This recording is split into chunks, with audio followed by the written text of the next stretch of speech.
Thanks for checking out the 5th episode of the Weaviate Podcast. Today I'm joined with Michael Wechner, who's building a really interesting system called Katie, which is a really exciting use of these natural language processing vector search systems to answer questions about business data. And so in this podcast, it's going to be a little different, where we really dive into a specific application and put together all the pieces of the vector search engine solution and the Weaviate database and understanding how to build these kind of systems end to end. So Michael, thank you so much for coming on the podcast. And could you explain to us what the Katie system is and what the goals of it are?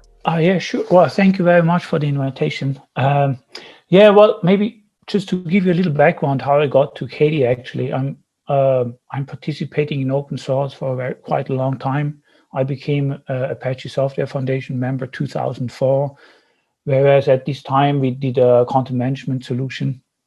So I'm really part of various open source communities for many, many years. And one of the big problems, I think, on mailing lists is, that many people ask the same questions. And I think it's good that they ask these questions, but then, of course, there are some people which get tired of this, and then they answer with read the fucking manual. And I understand this, but at the same time, it's not so nice that people do this, and so I often thought, how can you solve this problem that, a machine is much more patient than humans, so I always thought if a machine could be doing this would be great, actually detecting, duplicated questions and then answering this also on mailing list or, chat channels like Slack or whatever. I mean, at this time, Slack didn't exist. You had IRC and similar things. That's one reason. And then the other thing was for most of the time I worked within my own company, and which never, was not like a huge company. And then there was a time when I worked for a bigger company which had like 600 employees. And there, the first time I realized, if you are in a bigger company, of course, the people working next to you or working in the team, but you don't know everyone at this company. And then it's a similar problem, you had a question, but you don't know how to ask this because, a Slack channel with 600 employees just doesn't scale. It doesn't work because, if everyone would post, you couldn't, people would just get crazy and get out of the channel. And also with mailing lists, it's similar. And then, so what's happening, normally you ask the people around you, like it could be the person sitting next to you or people from your team. And then you say, well, how does this work? And then they say, oh, I don't know, but ask this person. And then, you continue like this. So again, I was thinking, how could you solve this? And so that's the other thing I observed. And then the other thing was, at this time at this company, I worked on, I did kind of research on conversational interfaces, like similar to Siri and Alexa and these kind of things. And we were doing prototypes and, very simple things, like, for example, then here in Europe, you have a lot of public transportation. So you can say, hey, Siri, tell me what is the next train going to this and this city, or how much does this cost? And these cases, they worked quite well. But, as soon as it's getting more complicated, for example, if you have to say something like, I should be there at this point, and, maybe I don't know, you have different conditions. The things, the chatbots don't work so well anymore. Whereas humans, they really are able to deal with the situation because they say, okay, maybe you mean this, or what exactly do you want? And then by asking a couple of questions and also understanding the context, humans are able to deal with this kind of not so clear conversation and fuzziness. So I was thinking, maybe it's just maybe we try to solve something which we are not quite there yet. Even humans are capable of doing this. So I thought, maybe we just concentrate on detecting duplicated questions. If we are able to solve this problem, then we can make the next step and go beyond this. So this is actually how I started Katie. It's really, my focus was just on, detecting duplicated questions, and trying to answer them as good as possible. With the idea is so you ask me a question, for example, I love mountain biking, like riding my mountain bike and doing cross-country races. So one question is there, what are the best tires, to do cross-country race, because you want to be as fast as possible.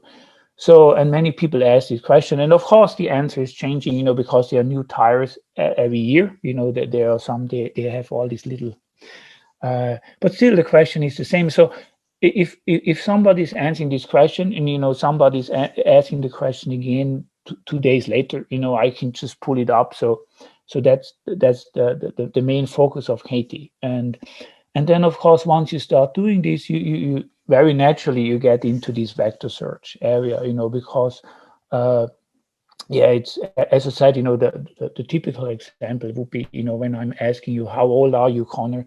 And I'm asking 2 days later, what is the age of Connor? They are, for us humans, it's clear, it's the same question, it's about your age. But for the computer, it's not so clear, so, and so this is, I think, where the similarity search comes in. Then it's that's it. No, sure. So on the first thing you said, it reminded me of this book a lot. Working in Public: The Making and Maintenance of Open Source Software. I really recommend this to readers, and it really describes that problem that you're describing. The first thing you said about open source software, people asking the same questions, and the kind of the strain on the developer's time of answering the same question over and over again. And I love hearing that story, this idea of detecting duplicate questions and that kind of motivating use case. I wanted to ask you if you saw the Quora question pairs data set, and how much that kind of academic data set guides your real world projects. No, I saw that. I to be honest, I'm not. I'm subscribed to Quora, and I receive. Quora keeps sending me notifications about, because I studied physics many years ago. Like, I'm actually a physicist. I didn't study computer science. But maybe, and I got very naturally, I actually, when I studied physics, I didn't like programming so much. I was more like the, pen and paper person. But then when I did basic research, I did computer simulation. So I had to get into programming. And this was like 25 years ago.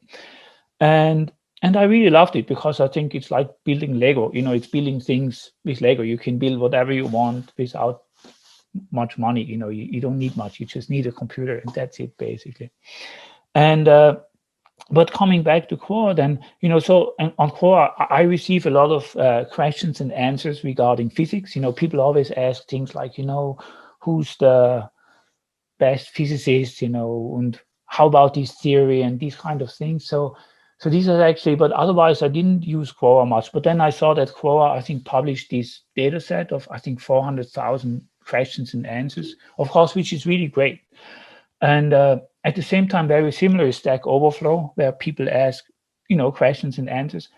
But there again, what I saw is what I observed. The problem is, for example, with Stack Overflow, even if there are a lot of questions and answers, you still, for the same question, you get a lot of answers, and you not just, and also again, questions are formulated differently. And in the end, a human actually would be able to consolidate this. If a human would really spend time on this, they would say, okay, here are 5 questions. They are actually the same question, but they're just formulated differently. At the same time, there are 20 answers, and some of them are right, some of them are not really right, And again, I think this is, I think it's great. Quora and Stack Overflow, they provide great amount of content to, for us as a training and training set, basically.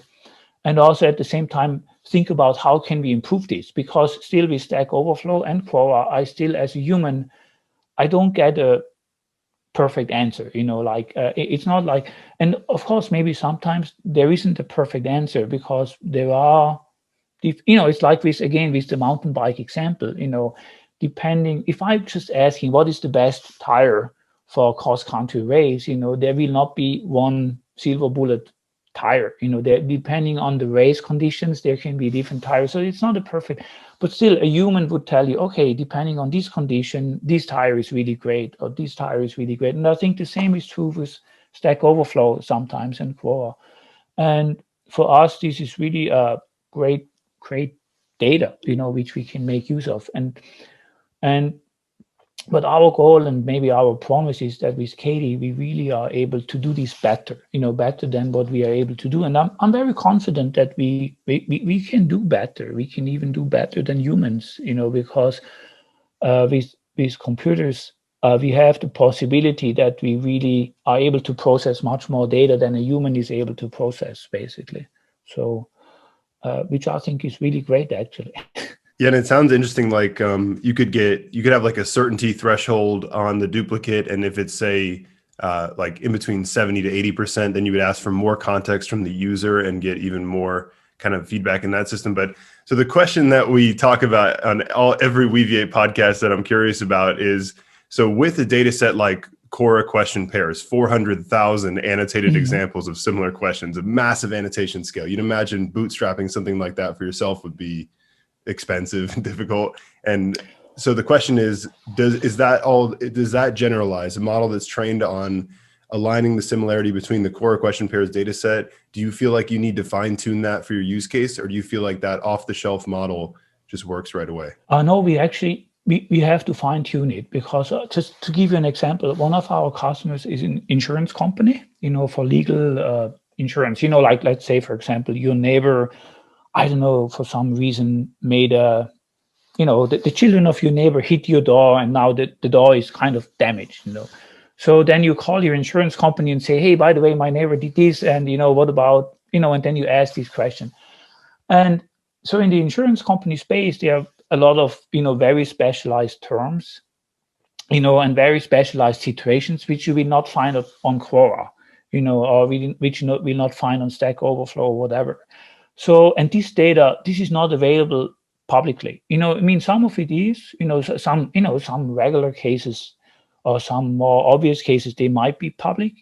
Also, as far as I know, for example, Google and Tencent, they really tried to get into this insurance space and also make it more public. But still, there's a lot of special terms and special situations which are not public, and you will not get this data for free. You really have to work with these companies, and even then they are very hesitant to give this data out. But of course, if they want something like Katie to get good results, they have to give us the data. Otherwise we can't. Again, but to think about it yourself, if you never worked in the insurance space, you will not know the terms and the situations which are happening there, and so you are not able to, even if you have like kind of a transfer learning, but you will not able to answer the questions. So you really have to get familiar with these special situations, and you have to fine tune your models based on these, basically. But otherwise, of course, yeah, the learning itself is the same, whether it be the insurance or whether it be medicine, or whether it be physics, or whether it be just the general public domain knowledge, basically. So yeah, it sounds like the problem is the out of distribution of the new words, and even something like a subword or a byte pair encoder tokenizer still has to generalize to these out of distribution tokens when you go from, say, Quora question pairs to legal documents, or even Stack Overflow, where you might ask a question about a specific Python library that obviously is not in the Quora data set. So it has to try to generalize to some new tokens, and obviously it has no basis to do that. So maybe like advances in tokenizers would help that, but I agree that it does seem like, and there's a paper called Don't Stop Pre-Training that I really like that talks about this further fine-tuning. And so yeah, I think I agree that it seems like in most cases, the further fine-tuning will be important. So as you've been fine-tuning these models, what have been some of the lessons you've learned in training, say, Siamese BERT style encoders? Are you a fan of using data augmentation, or what kinds of things go into that fine-tuning? Oh, to be honest, I don't know. I'm not familiar enough, to be honest, with these details. This is actually one reason we use Weaviate, because I really... Yeah, I have to be honest. I couldn't tell you. This is something me personally, I still have to learn. And at the same time, we really try to, really learn from products or companies like Weaviate, to do this. So yeah, I really couldn't tell you. I just know, what I know, or what I've learned is, in this sense, it's really, yeah, you do have to, the context is very important. It's like, just you said Python, for example, in programming, Python is a language. But if you go to, if you don't if you don't talk about, like, let's say you are in agriculture, Python, people will not consider Python a language. They consider it an animal, basically, So, so I think in this sense, understanding the context is very, very important. This is something I've learned, and also and I think let's say it this way. I think by understanding the context and you can do much better answers, basically, and you have to somehow use this also. How shall I try to let me try to think about it. It's like my wife or my children are asking me a question, and if they just shout it across the room, and I don't know the context, it's very hard to answer these questions. So I have to ask, well, what do you mean exactly? Are you asking because of this or asking because of this? So also humans, if you don't have the context, you can't really answer. You can just make a guess statistically. Of course, if they ask me all the time the thing, or I already anticipate the context, I can answer it. But if it's completely out of I'm not aware of the context, I can't really give you a good answer, except that I say, okay, in 90% of the cases, if somebody asks this question, this will be the answer, but it might be completely wrong because I don't know the context. Well, I think you've touched on another kind of part of this that is such an exciting part of these retrieve and read pipelines, is how you can take the query. You can maybe use the same kind of encoder for the query as your document index and then return more documents. You could have a user embedding. You can maybe have a history of queries from the user, and then you have these pipelines where you might want to further annotate the query, whether it's just with like late fusion with the latent spaces, the embeddings that goes back into the retrieval component. And you can put together these pipelines of having your database, having different retrievers, whether those different retrievers are a symbolic sparse retriever, TF-IDF BM25, or a dense DPR, SBIRT, or some kind of neurosymbolic search, which is what Weaviate offers, is by doing a SBIRT lookup, but also with symbolic filtering. You have these different kinds of retrievers. You have different ways of processing the query itself, and then different ways of then reading from what's returned.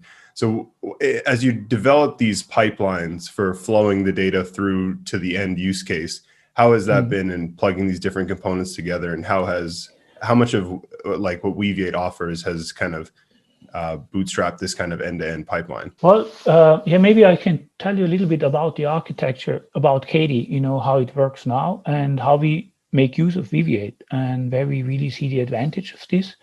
So what my understanding right now is, I don't think at the moment, and maybe don't get me wrong, but it's really just my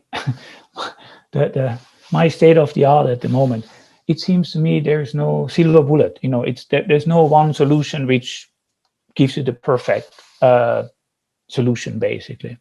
And so what we did is the way how we build it, the architecture is really that we can plug in different algorithms very easily, even per knowledge base. Like, for example, in the insurance space, we can use a completely different algorithms for the knowledge base of the insurance, or for frequently asked questions of Apache Lucene, we can use Apache Lucene by itself. So we realized, or that's at least our opinion, I think it's very important that we can very easily exchange these, and even everyone can use their own version. So for the Weaviate frequently asked questions, we can use Weaviate, and see how far we get.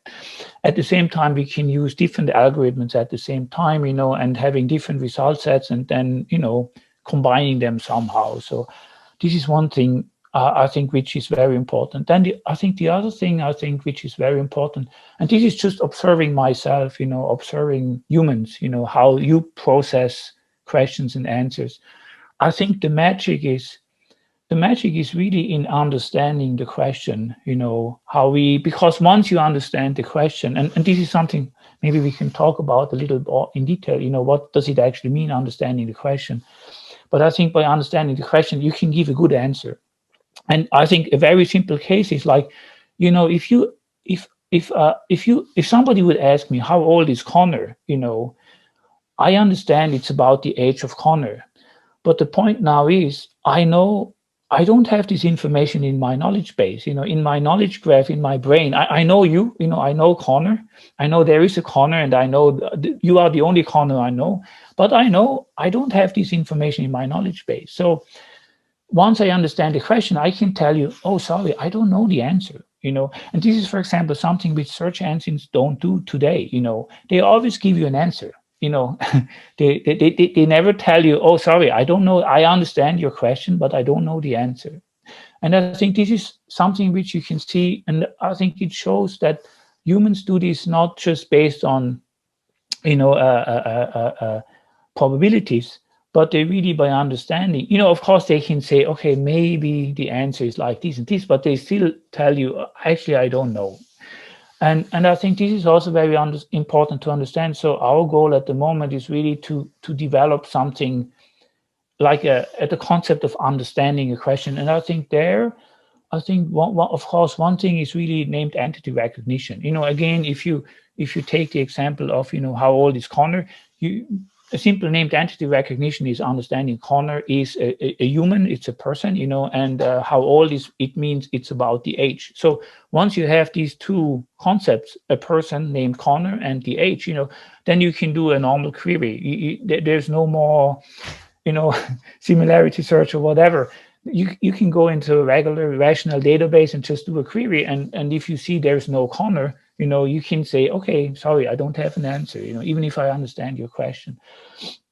So, but then of course, if you use just similarity search in a brute force version, then the similarity search probably will return, yeah, there is something,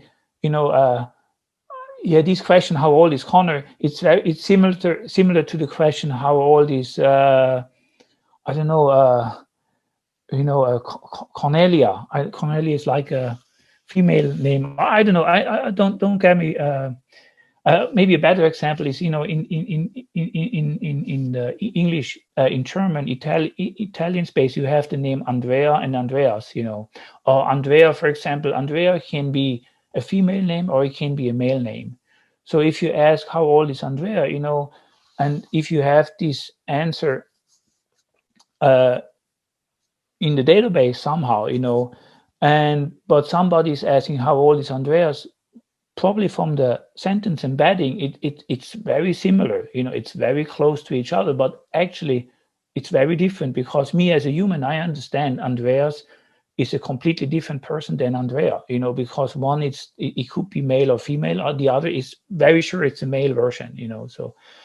And I think this is something we really have to be careful with, and I think this is something, to be honest, I don't know either yet how to do this best, but I think this is why I like Weaviate very much, because I think what I think really is great about Weaviate, that Weaviate is really focusing very hard on this, and they're really very dedicated on this. And I think it's really great to have this, and that Weaviate is doing this. So yeah, if I could pitch you on maybe an idea to an idea around this idea of, say, disambiguation and named entity recognition, and then trying to understand how well your system is understanding your query.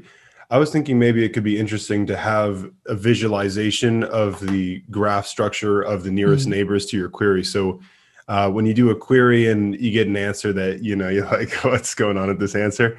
You could look into the graph and you could see what HNSW has returned, and you can see kind of the linking between the distances between maybe it's your query and then the nearest, say, sentence or paragraph in the document index.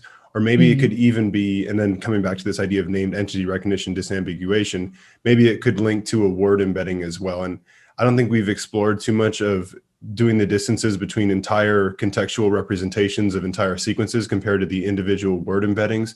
But I can imagine for this kind of thing where you have a query like, maybe it's like some kind of question about some specific breed of tiger, and tiger is one of your word embeddings. Maybe you'd want to see that kind of thing on the graph to be like, okay, well, it at least sees that I'm trying to ask about a tiger.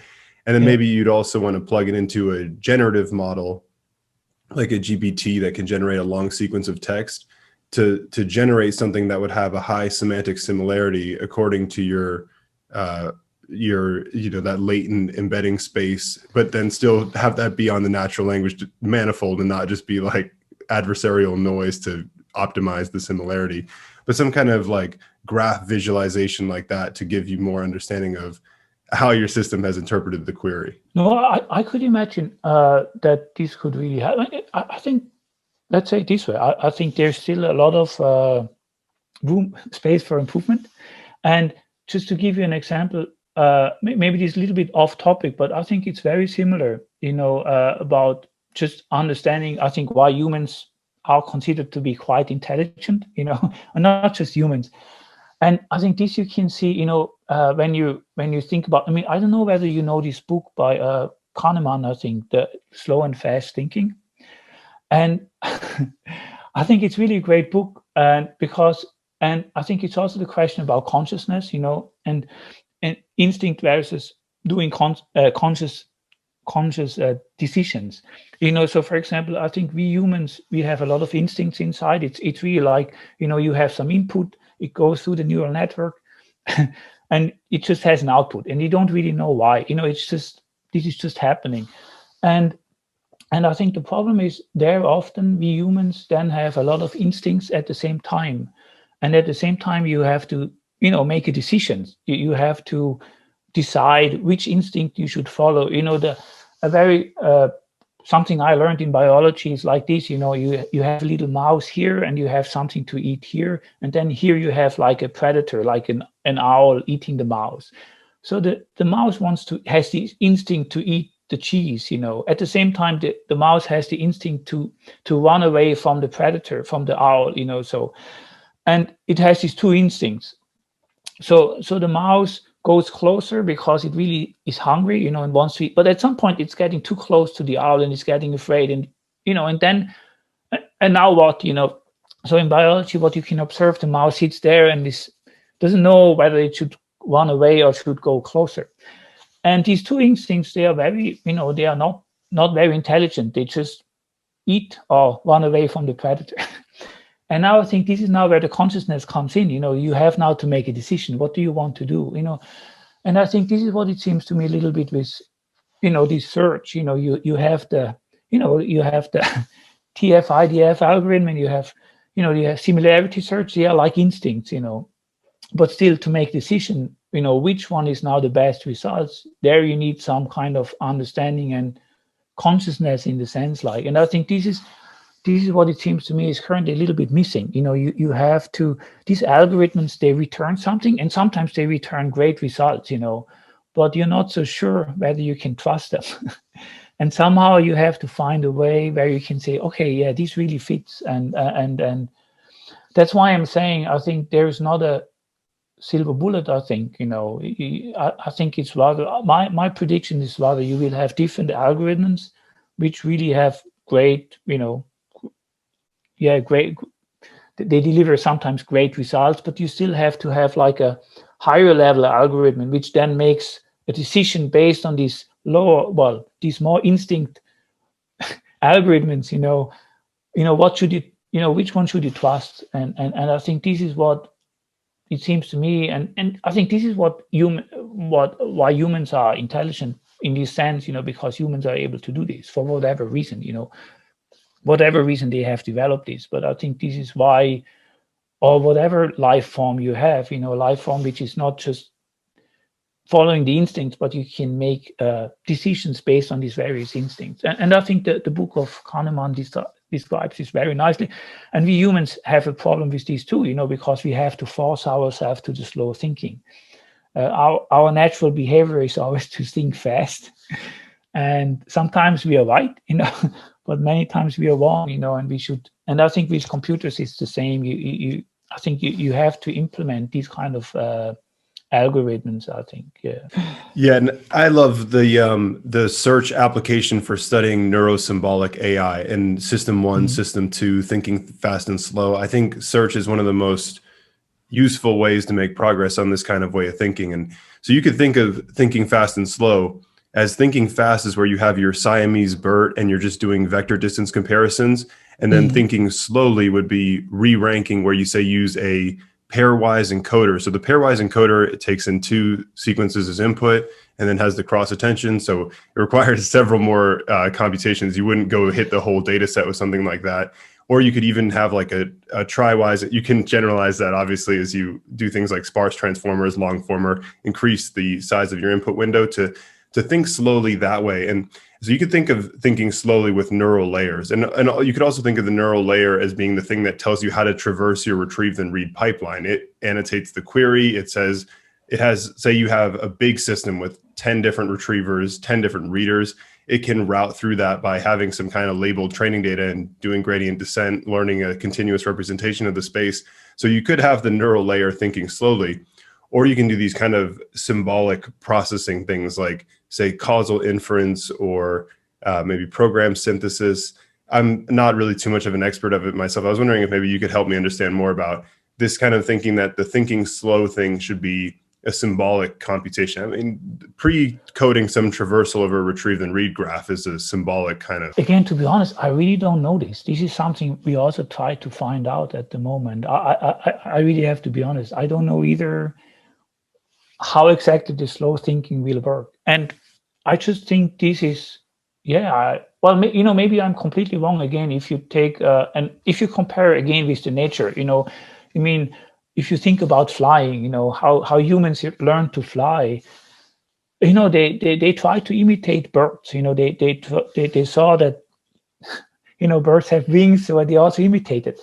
And today, today humans are able to fly, in 12 hours from Europe to Brazil, which is fantastic. No bird can do this. But still, the plane still has, the plane works differently than the bird, but it still has wings, So there's still, we learn from the nature, but the technology is slightly different and we are more advanced than nature is, basically. Also, of course, forget about the climate change, about the flying. This is not something we did so well or are doing so well. But apart from the climate change, the things how we do this, we really done this well, but still it's very close in one way to the nature. And I think this is the same. I think I would argue the same is probably true for search, and how we can find things or how we can answer questions, But I tell you honestly, I don't know either how this slow thinking, what exactly, how this slow thinking. I just think my gut feeling at the moment is really the magic is in understanding the question, understanding what people actually are looking for, kind of understanding the concept. I think this is also because, again, I know maybe this doesn't compare exactly, but if you think about a child, I can show a child a zebra once. I don't have to show a child a zebra 1 million times so that the child is able to recognize a zebra. I just show it once and the child will recognize it immediately. Again, doesn't matter whether it's in a different position. And of course, there are some ambiguous moments, depending on the light and things like that. It will maybe not recognize the zebra, but generally it does recognize. And I think in this sense, I think we can still learn a lot from nature and how we do this. And I think we're not quite there yet. So, but I think we get there. I think it's more a matter of time and that the climate change doesn't kill us before. Yeah, and I can't really tie this back to how exactly I think this will solve the problem of, say, one-shot learning, few-shot learning. You see the zebra, and now you can generalize to new zebra instances. But this kind of idea of, say, cellular automata, self-organizing systems, these kind of message passing regeneration things, and then the local kind of Hebbian learning, I think that could be a promising, inspired by nature's solution to AI. I think it's tough to completely connect, say, Hebbian learning, cellular automata to then system 1, system 2, and let's go back to our retrieve and read way of just imagining such a system that we would want to be inspired by. But I had this kind of idea where, say, we interviewed Charles Pierce from Kenius on the Weaviate podcast, and they're they have 60 million academic papers that are connected in a citation graph. And so I think maybe you could model that as a cellular automata system where you destroy parts of one of the paper and then it locally regenerates itself. And that kind of system maybe, and I know we're kind of getting off topic from retrieve and read, but what do you think about cellular automata as kind of a paradigm for AI? Yeah, good question. I really don't know. I have to admit, maybe you can, because I think I'm not even familiar with the concept. Can you tell me a little bit more about the concept? Yeah, for anyone curious about this, there's a really great, the Distill publication, distill.pub, has a visualization of this with images where they have like a lizard image and like a smiley face image, and you erase a piece of it. And it's like a local regeneration module. So it learns how to recover from the damage of the eraser. And so it's trying to emulate the idea of where you have like a local nested model with complexity that still does message passing to other local kind of nested modules. And kind of the reason I brought this up is when we're thinking about this kind of idea of nature inspired AI. And I think maybe the cellular automata idea, and thinking about how that might plug into something like a retrieve then read pipeline. And it's kind of like a researchy idea, I think of it as, but I think it could be a really interesting kind of approach to it. Yeah, no, I have to admit, I really don't know. Sorry, Connor. I can only tell that I think, I mean, again, maybe that's why I'm a physicist. I think I'm very good at, I think I'm very good at recognizing patterns. Like that you can see, just patterns. And I think once you can see this, you can. That's why I'm saying this example with the flying. How we imitated nature and then we improved it beyond nature, at least in one way. I think the same can be true for AI, basically. That we see how nature is doing this and that we try to imitate it, but go beyond it, because I think nature is not perfect. I mean. It's far from perfect in the sense, and it took, I don't know, millions of years to get there. And I think also generally ourselves, just because we have a great culture, we have developed a culture, I think we humans, our instincts are still very much like 10,000 years ago, probably. We just don't see these so much because they are kind of, because of culture we developed, they are kind of hidden. But if you're honest with ourselves, we are still very instinct driven, basically. So I'm not saying nature is the best possible solution. And yes, at the same time, maybe we find another way to do this completely different than nature, which is not, I think we just have to try all these possibilities, like the one you just mentioned. I think we just have to give it a try and see how far we get. I think we just have, in the end, it's evolution.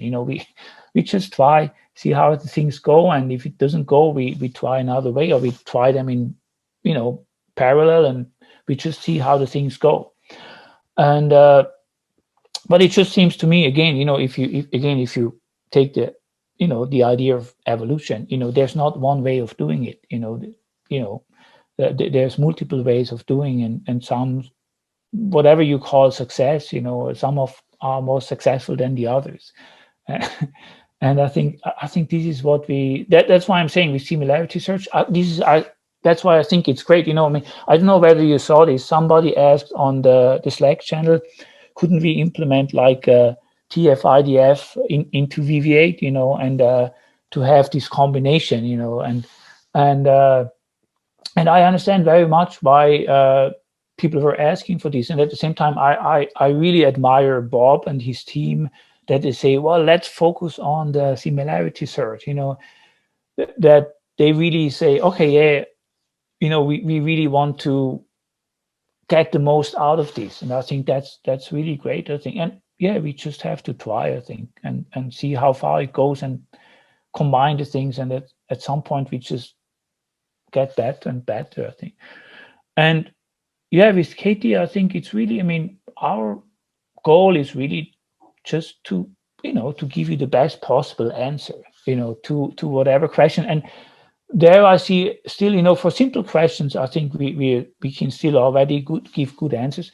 But I have to admit, once you go into, communicate chat channels like Slack or MS Teams or whatever, or you go on public mailing lists, I mean, you know this. People don't ask just a good question. First, they describe the problem, and sometimes this is very unclear, this problem. And then at the end, they say, who can help me, and this is really very tricky. It's very challenging to get out of this. And you can see this with humans, I mean, even myself, even if I'm familiar with certain topics, I really don't get the question. I have to ask, what exactly do you mean? What can you describe this in a little bit more detail, or can you give me an example? Because, of course, statistically, I could say, okay, there's a limited set of answers, or at least I have a limited set of answers in my knowledge base, and I just give one, which is the most probable, But to give a really good answer, I have to ask like some counter questions to find out what does this person really mean, and then suddenly it becomes clear, and then I say, oh, sorry, yeah, I don't know the answer. Or I can say, yeah, of course, this is the answer. This is exactly what you wanted, and say, oh, thank you very much. And I think this is another challenge. And I think this is independent actually of the actual search algorithm. And this is more about understanding what does this person want. Yeah, it answers the question well. I'm thinking, like, we recently interviewed Malte Peach from Haystack, and I think Haystack's pipelines may be what someone is looking for if they want to use TF-IDF SBERT. But what Weaviate has built, and what I'm a strong believer in, is they've integrated the symbolic filtering into the neural search. Yeah. So even though BM25 is a strong baseline, as I've been kind of looking through the information retrieval literature, and it does seem like, BM25 is a strong way to go, I do suspect that symbolic annotation of neural queries will win in the long term as you scale up the data sets, as it's still early and it's already better. Yes. So I definitely think about that. And then, so another interesting thing about that idea of like giving it an example and really dressing up your question with the context is, I think, kind of like the domain generalization, where me personally, I'm working on modeling Keras code examples and Keras API references, programming language for deep learning. And like subtleties in the way that you ask the question can really throw off the model. And is this something that you've observed and are thinking about, is maybe data augmentation, like a generative model that can dress up the question in the training data so that it has more kind of generalization? But this kind of problem of the way you ask a question can really throw it off. No, I mean, you're definitely right. Depending on how you ask a question, this can completely lead to very wrong results. This is absolutely true. We observe these too, and again, I think it's really again, if you think about how we humans are doing this, I mean, if you ask me a question, and I think I can, as a human, I'm able to understand somehow this question is confusing, in the sense, like, I'm not blaming the other person asking the question. It's just, but it's confusing for me because somehow I'm able to understand this in most cases. Sometimes I'm very confident about the question and I give you the right answer. Sometimes I'm confident about the question. I give you a completely bullshit answer because I was just too confident about what you're asking me, and then the other person tells me, no, Michael, this is not what I meant. And I said, yeah, sorry, this was my fast thinking. I was thinking too fast. You're absolutely right. If I would have listened more closely to you, now I understand. You asked something completely different. So, but sometimes at the same time, I think what you were talking about is, I can feel I really don't really understand this question, and then I really have to ask you, Connor, well, is this what you meant? And then you just add a little bit more information, and then I say, okay, now it's clear to me. And I think this is exactly what you're saying, just if there's a little piece missing, and then it would become very clear. And if this little piece is missing, it can lead to a completely different situation. But I think, and I think the same is true for these models, when you're saying that it's completely throwing off the model. I think that's why I'm saying, I think if you compare this with our human things, you can see we humans are not much better, actually. Our instincts are not much better, or not better at all. But I think the difference is we are able to we are consciously able to understand this, and then we are consciously able to counter ask a question and then make it clear. And I think this is what it seems to me kind of missing in the computer world, that Google is trying to do this, and I think quite well, by saying, well, did you mean this or did you mean that, and also, of course, profiling us. They know when I'm asking for Java, they know it's not the island, because they know from the history, they know most of the time I'm asking for the Java programming language. So in this sense, I think they're already doing quite a good job, but you're absolutely right. But of course, they, again, if you compare with a human, we have this conversation. It's not a one-way thing. It's in going into both directions. And I think the same, is true, I think, for such computer systems. I think this is why, in the end, yes, it will become a conversation. Maybe not a conversation like we have now, but it's like a conversation in order to clarify the question. And then once you have clarified, you give a great answer. So maybe I can give you a very good example. That's another use case we are working on. Again, it's a very simple use case. It's some of my friends, they are very much into cycling. And this is actually a coincidence. It's not because of me that I like cycling. They just, and they would like, what they would like to do is really like a very simple thing. You have a problem with your bicycle and you would like to find a repair shop which is able to do this. And, I don't know how this is in the US, but, here in Europe, it's often like this, depending on the brand. You can't go to every repair shop. Some of the repair shops, they will tell you, sorry, we don't cover this brand. You have to go to another repair shop. So, but again, the thing is like this, when I ask a question, this and this is broken, where can I repair this? Of course, I will tell you there are like 10 repair shops in your neighborhood. But now the thing is, like, from my experience, I know, depending on your brand, I have to, make a more narrow selection. So I will ask, oh, yeah, but Connor, I understand your question, but what brand do you have? Do you have a Scott bicycle, or do you have a Trek, or do you have, I don't know, whatever, and depending on, and then you say, yeah, I have a Scott, and then, okay, then I think it's best you go to this repair shop. So, I think this is this kind of conversation, what I'm talking about, and I think this is, and I think, so it's not necessarily the problem of the model. I think it's more, because I think my model is not necessarily better. My human model is not necessarily better than the computer model, but it's more like the clear, the how do you say, the clearness of the question, the understanding. And I think this is why I'm saying it's not necessarily important. I think of course, the better the model is, great, the better. But I think it's not necessarily, again, I think it will not necessarily solve the problem in the end. I think it's more like this combination that you are able to clarifying the questions, that you have this conversation. And I think this is why we humans are very good at, because we have this ability to clarify out of the fuzziness, to clarify the things. And of course, this cannot just be by asking questions, it can also by looking at you, by depending what face you make, depending the temperature, depending whether you have the weather conditions. If you ask me for an umbrella, for example,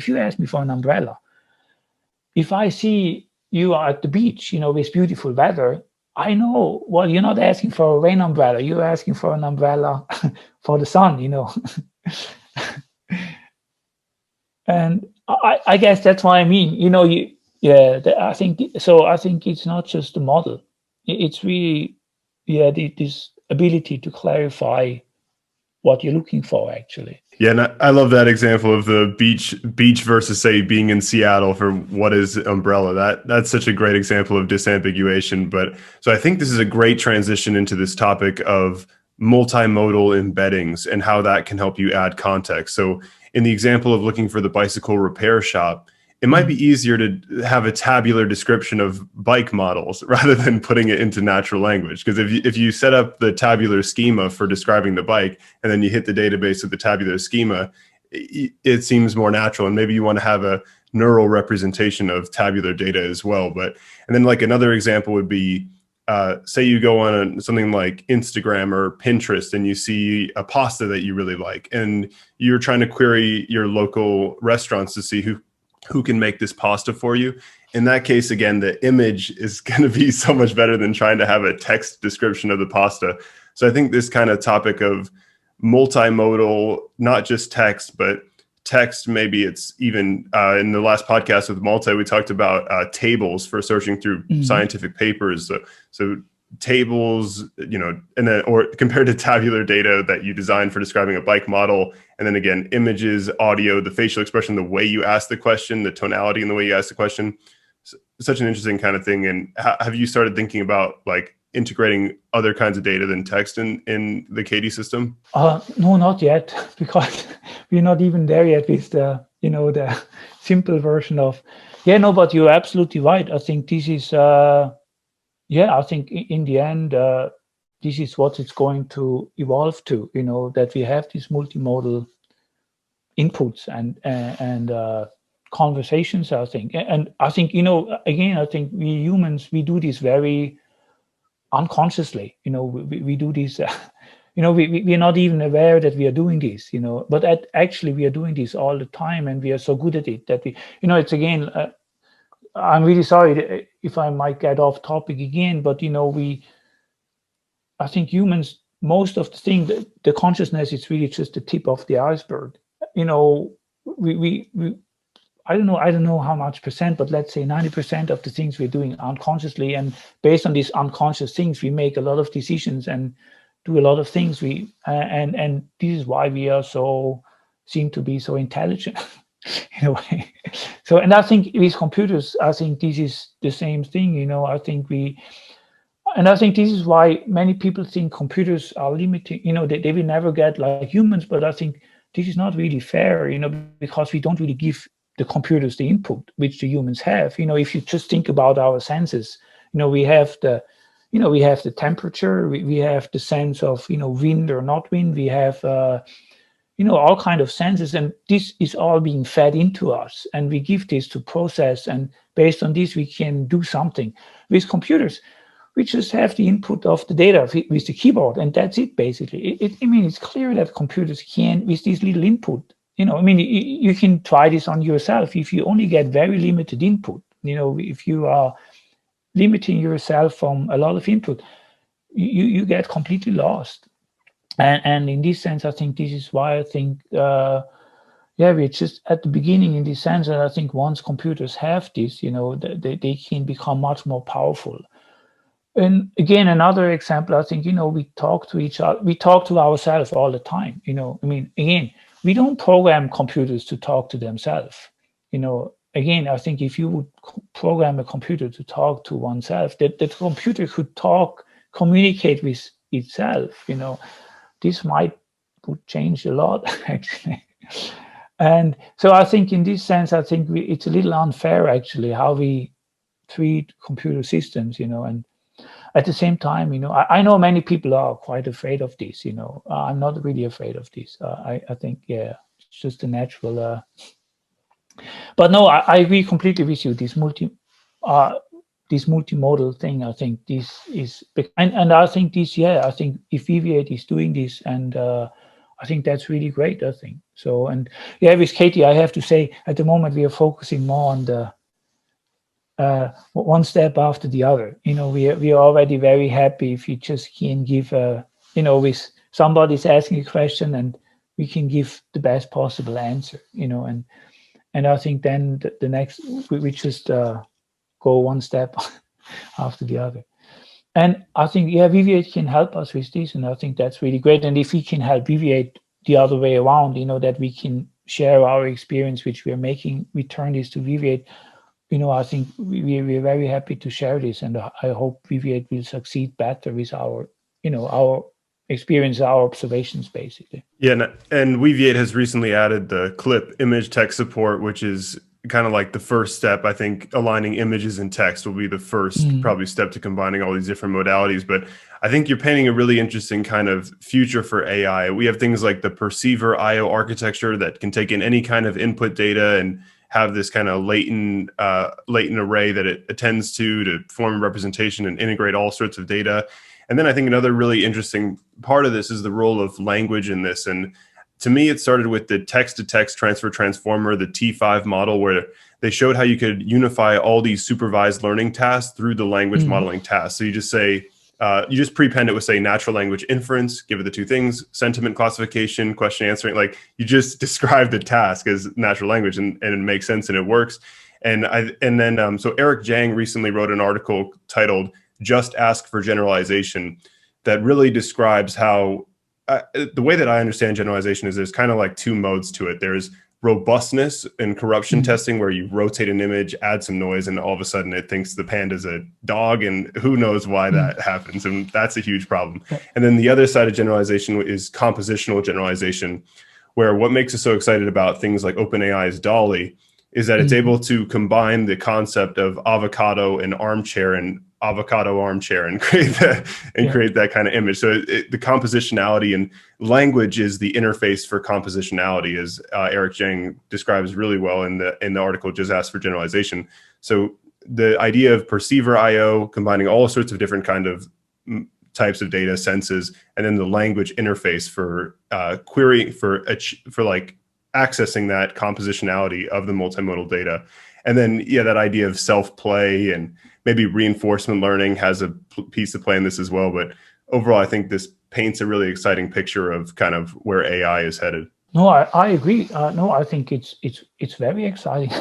I have to say, and I wish I would have started earlier with these things, because I still have to learn so much, and it feels to me like, when I studied physics, I remember, when I did basic research, AI existed at this time, but it was very, the neural networks, it was not so advanced, and I think really over the last couple of years, and I have to admit, I was like not a sleeping beauty, but I was kind of sleeping, and these things passed beside me. And then later I realized, oh, wow, so many things happened. And I really, I'm catching up. And but at the same time, I see still huge opportunities still, and I think we are far from, I think and at the same time, I see the limitations of humans, as I said, for example, my wife, she's originally from Brazil, and, and when I see how she has to learn German and I have to see how I learn Portuguese, it's crazy, how we humans have difficulty to learn another language.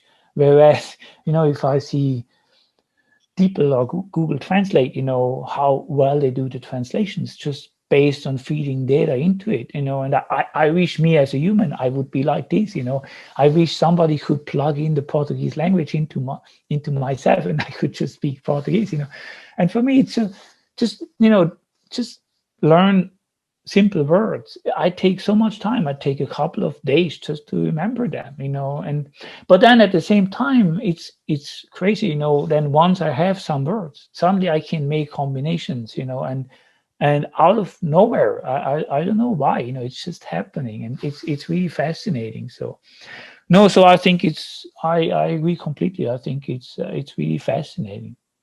But I have to admit myself, I'm not an expert in many things. I just have to still catch up and learn, and I hope we can contribute, and I hope we can contribute back also to Weaviate, as I said, because I really appreciate what Weaviate is doing, that they're doing this open source, and make these things available.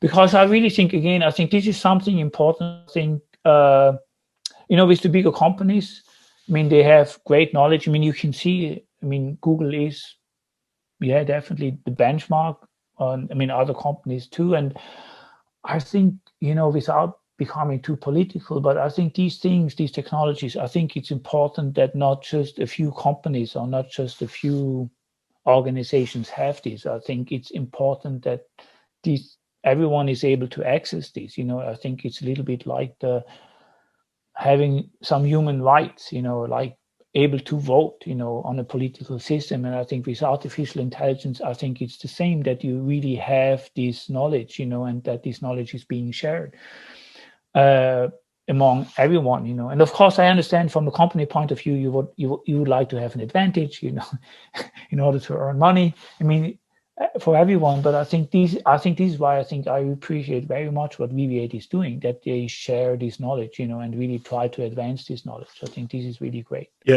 and I really like companies like Mosaic ML that's building systems around efficient training of deep learning. And I think the big thing that's preventing it from being more democratic and everyone having access to it is the size of the models. If you need to have 100 billion parameters, or essentially like $1 million machine to do this, then that's going to be a huge problem. And I recently made a video on a titled General Purpose Readers, where I think this idea that Weaviate is doing, Haystack, these neural search engines of decomposing the task into retrieve and read components, you probably won't need as much parametric complexity in the reader now, because it doesn't need to store the data in the parameters. So I think this kind of idea of separating out the reader and then branding the reader as the general purpose kind of AI API that can reason over any kind of embedding space, as it generalizes to, images, text, and all that kind of stuff. Or like, even like if we think about robotics and how all the senses regarding that. And so I really think that kind of idea of a reader API will help democratize the kind of technology. But so I think we've covered so many research topics in our podcast, and I'd love to have you on again later on as to keep this conversation going. But as we kind of wrap this up, could you tell me a little more about the future for Katie and kind of what's on your roadmap that you're trying to build right now? Yeah, sure. But maybe if you don't mind, just one remark you just said about these democratizing and about the large big models. I think there, again, I'm not an expert in this, but again, if I just compare with nature, our brain doesn't need so much energy, and it's quite small, and it's capable of great things. So there, my hope still is, of course, that I think the thing is, like, at the moment it feels to me like a little bit like we are trying this AI, we're trying to do this on computers with it's like how shall I say this, but it's like you use a tractor for agriculture to, I don't know, to go drive 10,000 kilometers. Of course, it will take you a long time, and it seems to me, I think I could imagine that, the hardware, that this will also, if we are able to change the hardware, like processors or whatever, and that they are more optimized for AI, that this will also change things, and make things more democratic. And it seems to me there, as far as I know, Google is working on this, that they have specialized AI, whatever, processors. And I could, as I said, I'm not an expert in this, but I could imagine, that we are currently trying to do things on infrastructure, on hardware, which is not really made for these kind of things. And if we actually, if we change this, then this could really suddenly change everything as well. Suddenly the things we are trying to do becomes accessible for everyone very easily. And just to have this. But coming back to your question about the roadmap.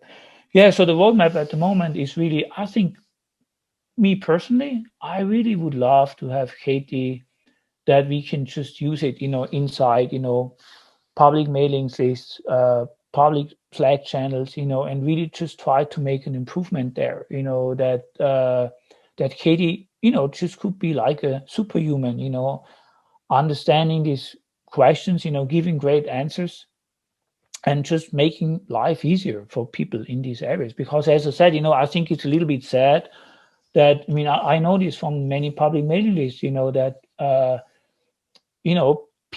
many people psychologically, they are afraid to ask questions because they might look stupid. They rather spend hours, searching, Googling or whatever, and not finding the right answer, but just asking a simple question, which somebody who has this knowledge could answer. And I think this would really be great if we could solve or improve this problem. I think this would really be great. I think that's one thing on the roadmap. And the other thing is really to make sense of conversations. You have a lot of conversations going on, But of course, humans are lazy. They don't want to document the key findings. I remember we had on like 15 years ago, I was part of this Cocoon. Cocoon is an Apache Software Foundation project, which isn't really very active anymore. But at the same time, I remember people were asking questions, and then eventually there was a good answer. And then always people said, let's tag this answer with summary or good answer, so that people know this is really the answer. They don't have to read like a thread of 100 emails to get to the right answer. And again, of course, nobody was doing this. Maybe some discipline people, they said, okay, this is the summary, this is a good answer. Some people maybe even documented this in the wiki or somewhere. But let's be honest, humans are quite lazy. You can tell them as much as you want. They don't do this, and they're not bad people, but they're just lazy. And I think if Katie could get sense out of these big conversations and create summaries, and then provide this again as good answers, I mean, this would be a huge help. And again, if you completely compare it with the not computer world, it's like physical cleaning. If I have a vacuum cleaner, vacuum cleaner is a great invention. I don't have to do everything by hand. I just clean it. With the vacuum cleaner, goes much faster. So, and if again, this is something I think that we really make sense out of these conversations, which are happening in public mailing lists or public channels. This would be great. And then, of course, for us earning money, I think, somehow, somewhere we have to pay the salary.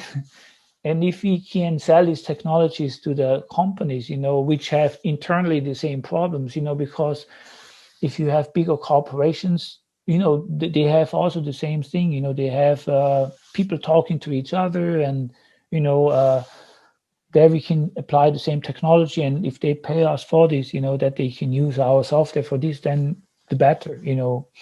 And so that's basically on the roadmap, to just improve these things, and in the end make life easier. That we can spend your time on other things, basically. Again, it's if you another comparison is, here, I don't know about the US, but I guess it's similar in the US. But here in Switzerland, if you go to a shop, you can do the self-checkout.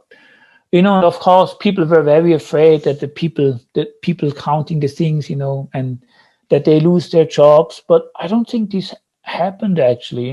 They just are able to do other things, and I can do the self-checkout. It's much faster, and it's really great. And and I think it's rather that you pay these people, and the reason that people do these jobs, it's because they don't have such a good education. And I think we rather spend the money on giving people a better education than they can do something which is more meaningful meaningful in the sense like, not something which machines could do. And I think the same is with Katie, if we can improve these things and people then can spend their time on other things, I think great. I think, and unless they want to do these things, then they can still do this. Of course, I'm not.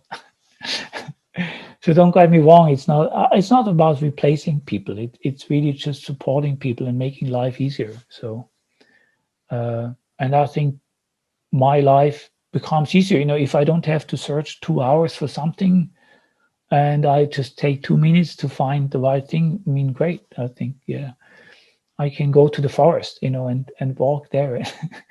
Yeah, I think it's such a noble mission statement, and this problem you're solving is so important. And you've communicated it very clearly. I think everyone would agree with the importance of this. One question I had, and I hope this isn't like giving away the trade secret of it, but how easy is it to get the data from Slack into your databases? Does Slack offer an easy API to just take your Slack conversations and just have it as a JSON file or whatever? Yeah, Slack is actually, I have to admit, all credits to Slack is actually very easy. It's also if you can with Slack, you just ask for the permissions, and that you get the content, and then basically we just read everything and we just try to detect questions, and again, you can do this in a less sophisticated or more sophisticated way. The less sophisticated way, the least sophisticated way is you just look for a question mark. Then a little bit more sophisticated, you look for words like who, where, when, why, these kind of things in the combination. And of course, the more sophisticated way, again, you send the data through some neural network, which is doing some classification of the communication, and then we'll say, this is a question, for example, this is like a question about, I don't know, something about this, about something about this, and like this. No, Slack is really good about this. They are really good. MS Teams, they're a little bit more restrictive. There you only get the content. At least I talked to Microsoft, and they said you only get the content if you directly, if you say, hey, Katie, and then you really have to address it to Katie, that Katie is getting the content. Otherwise, you can't read the whole communication, which I think is a little, I think it would be nice if you could read the whole communication. Then the other thing, Matrix. I don't know if you know Matrix. Matrix is like an open source chat. It's more like email, federated. Matrix is really great too, but with Matrix, you have to pull the content, but of course, this you can do. And with email, it's the same. You just pull the content. Basically, you just what Katie is doing. It's basically, just subscribing basically to IMAP. And just pulling the content and then analyzing it, then writing it back. Just like what you do as a human. Basically. So it's the same. So no, actually, this is quite easy. But yes, you have depending on the channel, you have to do this differently for each channel. So that's a little bit, would be nice if this would be a little bit more standardized, but it's okay. And no, I have to say Slack is really good. It's rather the opposite, that people are sometimes afraid that Katie is learning too much, from these things, and people are little, but it's funny, again, it's very psychological, because you as a human are reading this too. What I mean is, like, if you are in the Weaviate channel, you will read these messages too, so why shouldn't Katie read these messages? I think there's still this fear that that computers are doing something bad with this information, whereas humans could do just the same, and this is actually quite interesting but yeah, of course, and but I think this is more like a topic for, privacy, the privacy issues, that you just follow certain privacy issues, just as you require from humans too. It's like when you are saying that, if you work in the company and you have to sign a agreement for being confidential, and and of course you have to do the same thing with the computer, that that you make sure this data is well protected and it's not being misused, and I think and of course, but there I have to admit, once if I could hack your brain, I could only get your information. Of course, with a computer that's a little bit more difficult. If you are in a company with, let's say, like, for example, one thing is about a private bank, which might has 2,000 employees, and the computer is collecting all the data from these 2,000 employees, and somebody is able to hack into this.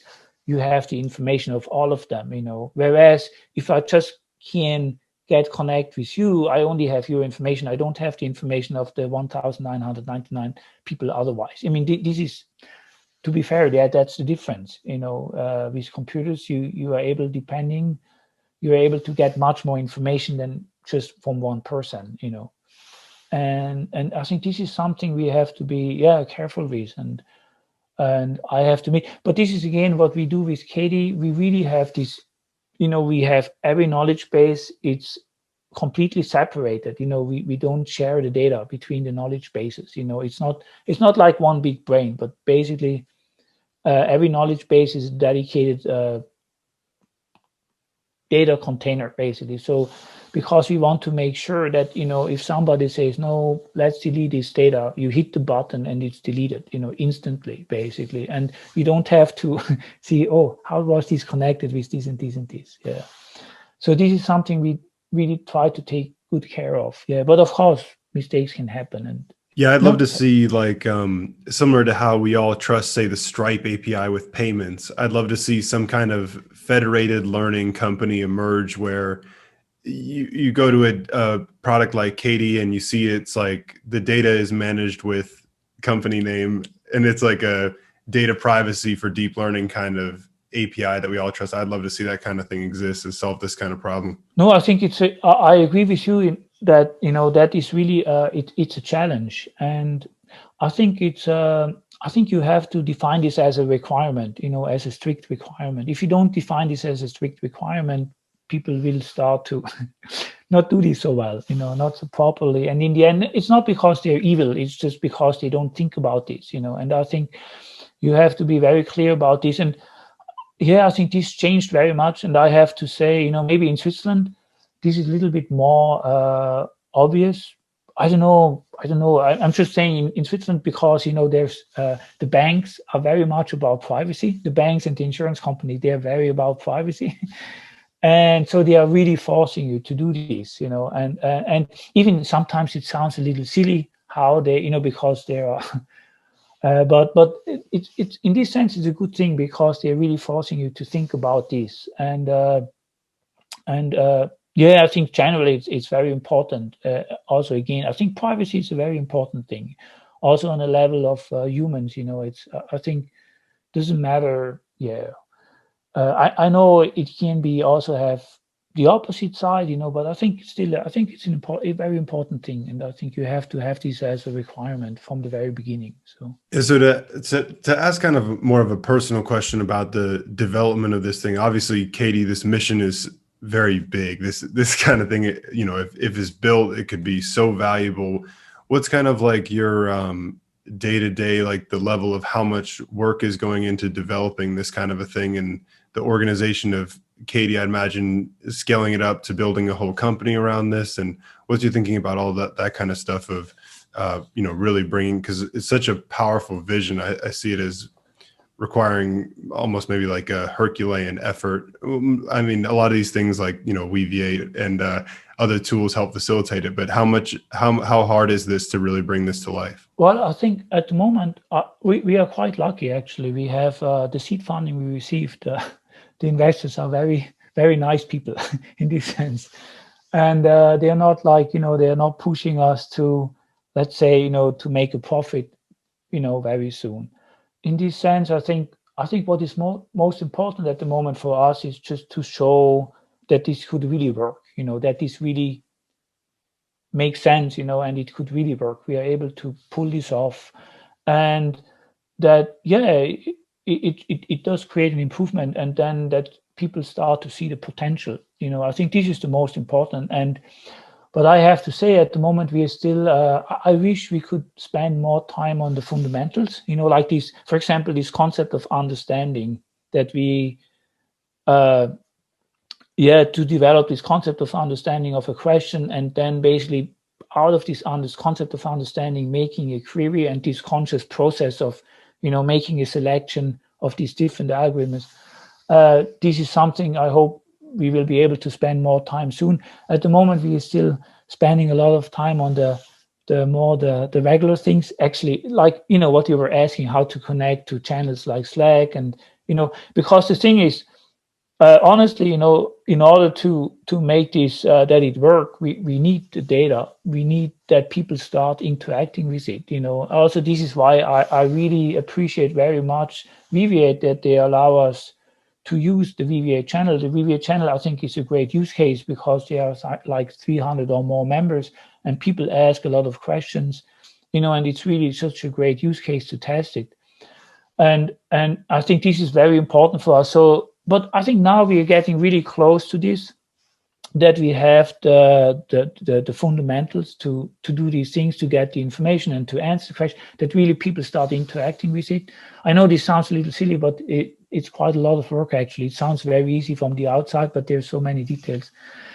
And then also, like, for example, with this insurance company, they are really doing these too, and they are very enthusiastic about it. And but at the same time, we also had some setbacks. You say this, and that, for example, we had one company. They also used Slack. They also used Slack very much, and we had great hopes actually, but we had to find out that they only use Slack for social interaction. They only use Slack in the sense like, hey, when do we go for lunch? Hey, when does this person has birthday? Who restarted the server? It's a lot of questions which Katie can't answer because I mean, Katie can't answer when we should go for lunch. And so we had to realize, depending on the situation, these communication channels, they're not being used for knowledge which Katie can make any sense of, basically. But this was a very important lesson to learn. So, for example, what we learned there is a very important lesson we learned was that, really, we have to analyze the communication. We have to be able to analyze the communication and then see, does this communication actually make sense? In the sense like for Katie, is it actually again, like if you have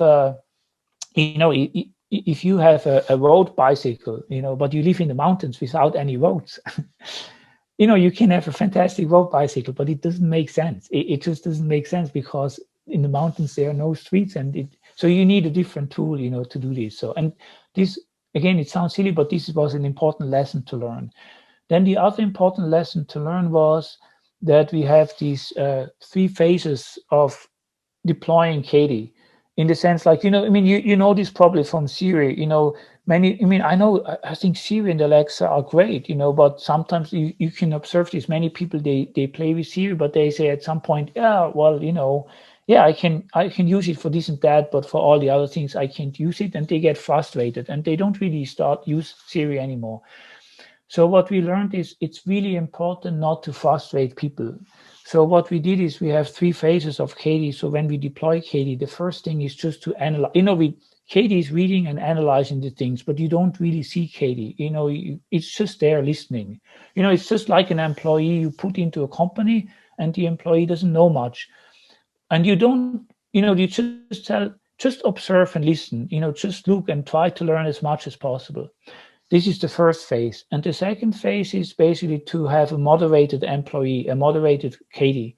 So basically you say, okay, now I think you learned enough, and now you should be ready to participate, but in order not make people angry, you don't directly answer, but show me your answers first, basically. And, and then the humans can basically moderate Katie. So if Katie is providing a good answer, then they say, okay, yes, this is a good answer, just send it, But if it's not good, you have to correct it, basically.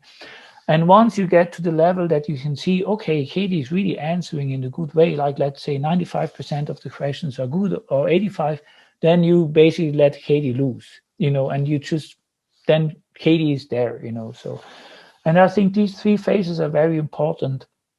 And because otherwise, you frustrate people, because people think, okay, first they think, oh, Katie doesn't know anything. Second, she always, or he, whatever, Katie doesn't provide the right answers, and so they just say, oh, please turn it off, it's annoying, So I think it's very important from a human point of view that Katie, you only see Katie at this time when it really is good enough, basically. And this was also a very important lessons we had to learn. And that's why I'm saying, I wish we could, this took, I know now it sounds like, okay, why didn't you know this in the first place? But it was really things we had to experience, and it took us some time to learn these things and build into Katie, basically. So, and I think now we are very close to actually really spend more time on these fundamental algorithms, like what I said about the concept of understanding, and then using different algorithms and combining them and getting the most out of it. And this is going to be the next big step. And I think then I hope we really have this, we can prove, and then I hope basically we can go to the next round of financing or whatever. But yeah, it's going to be a critical point of view. I tell you honestly, if you're not able to prove this, it's I don't know how to continue. But so far we have nice investors, and they trust us, and I hope we can prove this, and I'm very confident. I'm very optimistic, that we can do this. I think we just have to continue. Yeah, it's so awesome. It's such an exciting vision, and so interesting for me I learned so much from this conversation. And thank you so much for having it. And thank you so much for coming on the Weaviate podcast. Really hope to see you again and check in a little bit to see, how this is all coming together. So many moving parts, things in development that are so exciting. And the vision is so captivating of the Katie, this question answering system in Slack channels. And maybe a good place to demo it out and illustrate it would be with our Weaviate Slack channel, which was really the original inspiration for this podcast between Etienne and I, is trying to address questions from the Weaviate chat in a podcast form. So maybe that would be a fun thing for you to, for us to kind of integrate telling the story of how this is coming together. Well, thank you very much, Connors. I really appreciate the opportunity to tell about Katie and how this works together with Weaviate. And I would like to thank you very much, Weaviate, for giving us the opportunity and to use it. I think this is really fantastic. And I really hope that we can, really learn as much as possible from each other and share this information and, improve both of us, and I think it's really great. Thank you very much.